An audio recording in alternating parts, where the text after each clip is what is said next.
Hello friends, नमस्कार. आज सकाळी आम्ही निघालो दोघंही. आम्हाला बोलवून घेतलं लवकर. आज जायचं हळद शूट करायला जायचं होतं.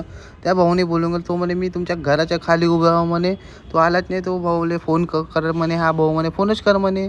मी म्हटलं भाऊ ब्लॉग बनवू का फोन करू म्हटलं आता. तर भाऊ दोन उंगली दाखवायला लागला. भाऊले काय झालं माहीत नाही. मग भाऊची वाट पाहत होतो. भाऊ म्हणे आम्हाला वाटलं इथून येईन भाऊ.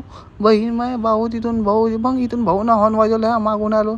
भाऊ मागून काडी घेऊन टाझन आला. टाझन भाऊ एकदम खुश होता.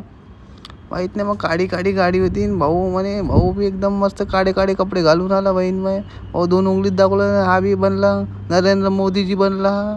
हा भाऊ म्हणे नवीन कपडे घालले. भाऊ एकदम चमकत होता. भाऊ छत्रा एक होता दाखवत होता. भाऊ बी ऐके नाही. भाऊ बी हसे. मग आम्ही ती काही तिथून पटकन निघालो. आम्हाला वेळ होत होता. काहून की आम्हाला अजून एक जणाला तिथून उचलायचं होतं. मग त्यानंतर त्या पोराला बी उचललं आम्ही. मग तिथून हा चायवाला भेटला. हा चाय पिऊन घ्या आणि नाही म्हटलं भाऊ आज वेळ नाही, उद्या पिन म्हटलं. त्यानंतर आम्ही 80 फूटच्या रोडनं गाडी 80ची स्पीडमध्ये भगवली. ते पूर्ण रोड खाली होता म्हणून 80 फूटच्या रोडवर 80 फूट. त्यानंतर आम्ही इव्हेंटवर पोचलो. लेकिन मी एवढा घाई नाही आणले. मी ना आपल्या कॅमेऱ्याच्या बॅगच नाही आणला. आम्ही कॅमेऱ्याच्या बॅग घरी विसरलो. भाऊ चिडत होता. भाऊ म्हणे तू तर काही कर म्हणे, पटकन बॅग आण म्हणे. तर भाऊ एकदम हसं बोलत होता. लेकिन भाऊला गुस्सा बी येत होता. भाऊ का करणार आहे भाऊ आता एवढं घाईने आलो. तर त्याने माझ्या फ्रेंडला फोन लावला. तो आणत आहे म्हणे बॅग म्हणून. तर 5 मिनिटात भाऊ म्हटलं बॅग येऊन जाईन म्हटलं. टेन्शन नको घेऊ, काम होऊन जाईल. त्यानंतर माझ्या फ्रेंड आणला माझ्या बॅग घेऊन कॅमेऱ्याच्या. त्याचे धन्यवाद केलं. भाऊ म्हटलं तू धन्यवाद, कामी पडलं तुझे राहीन, मंडळ आभारी राहीन. त्यानंतर भाऊनी फुलोच्या टोकरीला अजून थोडं सजून दिलं. भाऊचं पार्ट टाईम बिझनेस आहे हे वाला बी.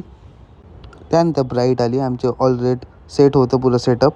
तर आम्ही तिथं मग ब्राईड आली. मग भाऊ पुरं सिनेमॅटिक घेत होता. भाऊ फोटो काढत. मग झाली फुलोची वर्षा. फुल पडले पूर्ण खाली.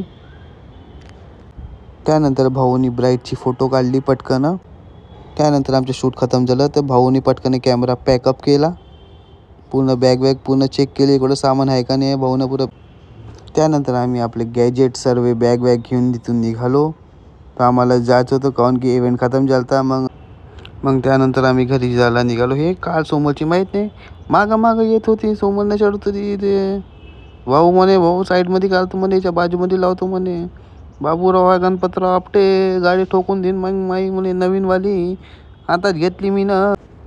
मग त्यानंतर आम्ही भाऊच्या घरी आलो. भाऊच्या घरी आम्ही डेटा वगैरे कॉपी करून घेतला पटकन. ते काम आमचं मोकळं झालं. त्यानंतर या भाऊले माहीत नाही काय झालं. तर का करतो त्याच्यासोबत माहीत नाही. बेलासोबत का करतो होता माहीत नाही, समजत नाही. त्यानंतर आम्ही संध्याकाळी पटकन